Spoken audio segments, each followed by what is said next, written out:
Making money from something that you were spending all your money on is honestly pretty special. But one of the many perks of being a pro water skier is the travel that you get to do, especially at a young age. Traveling the world and getting paid to do it is just unbelievable. And as an athlete, a lot of these places and countries that I've traveled to, you're so on task when you're there that you really don't go and do the tourist things. You might sort of be next to the Eiffel Tower and not even go and see it. But to be honest, when I was in Paris, I made an exemption when I saw the Eiffel Tower. But I have noticed that through my dedication to staying on task and training at all these different locations that I go to, what happens is you actually meet the local water skier or the local water skiers at whatever site you happen to go to. So you end up legitimately knowing people from all these different countries and cultures that sort of have a shared interest. So it is quite a unique way to travel the world. Water skiing was always just a family activity for us. My brothers and I would often get picked up from school. The boat would be parked out the front of the school, and that always felt like one of the coolest things you could ever do. Walk out from school on a Friday and get in the car with the boat already packed and head off to Lake Somerset for a weekend of water skiing. It was a hell of a way to grow up. Very, very good memories, to be honest.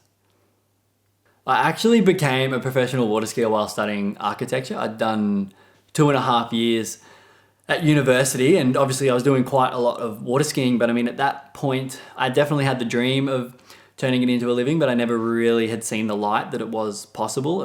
But I do remember my dad actually pushing for me to sort of head off to the US to pursue the pro water skiing dream. And so with it, no real plan or idea of what would happen when I got there, I honestly just packed up and went to the States. I had intended to stay for 4 weeks, but after those first 4 weeks, I'd improved a lot, I'd learnt a lot, and I really could see the light that maybe I could turn this hobby that was costing me a lot of money into something that actually earned some money. So yeah, I just sort of committed to it. I ended up not returning to university, staying over in the States. And by the end of that first season, I was looking at signing a contract with Connolly Skis. And yeah, I mean, it all happened quite quick, to be honest, at the start.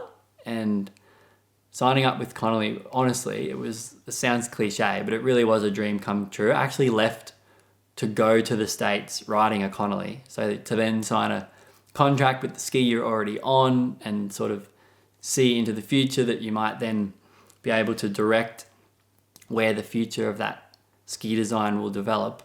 It was quite a special moment. It's been a hell of a journey. I've actually been with Connolly my whole career, so almost 10 years now. It's certainly not over, but yeah, to have sort of stayed with the one ski company for that long is quite rare in our industry, but we've seen the ski develop quite a lot throughout that period, and I just feel like where we are now and with what we've got in the pipeline, I'm not going anywhere. I mean, Connolly is my home. It's been so good to me for so long, and we've got quite a few things planned. The future's looking good for us, I feel. Our newest ski, the Connolly DV8, I feel like it's going to be quite special. I'm a little biased, to be honest, but what we've got is a water ski where you can remove the back section of it.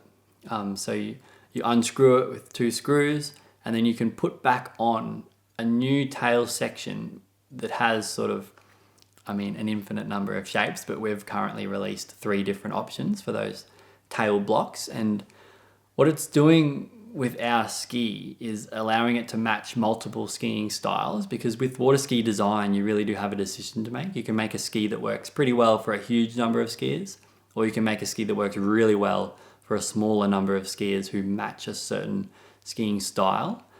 And we've definitely been pursuing making skis that work really well for a specific style of skier. And now we're able to continue that strategy, but also meet quite a number of different styles. So I'm very excited about it.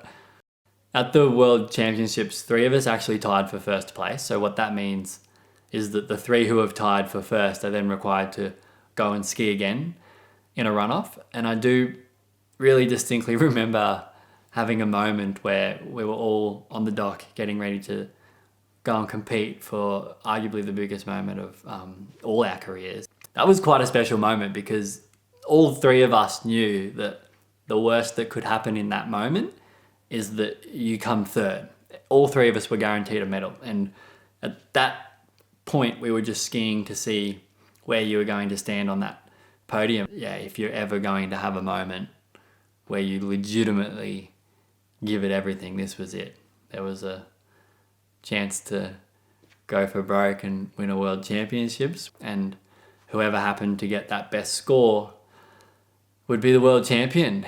And in doing that, I did go out and get the best score that I could get, which turned out to be good enough for the win. But in order to get that score, I took quite a huge risk, a risk that you really would only take at a world championships final. And I sort of had quite a bad crash. It ended up shattering my foot, smashed 3 metatarsals in a whole heap of different places. It sort of took 3 surgeries and 3 plates with 17 screws all throughout in order to get it all fixed. But I mean, it was a very small price to pay, and the foot's better than ever at the moment, so we're charging ahead for the next tournament.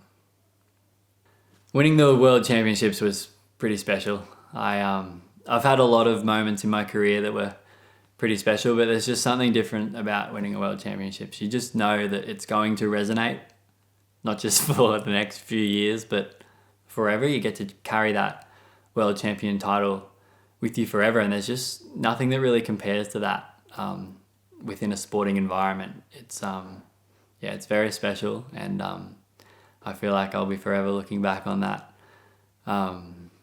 with very fond memories. And I do feel like winning that world title sort of gave everybody that had helped me in that journey something to hold on to. I mean, I've had lots of success throughout my career at different moments, but for all those that helped on that journey to then just see that sort of definitive pinnacle moment where we sort of got to the top, I just feel like that was quite a big deal for my huge support network that had helped me get there.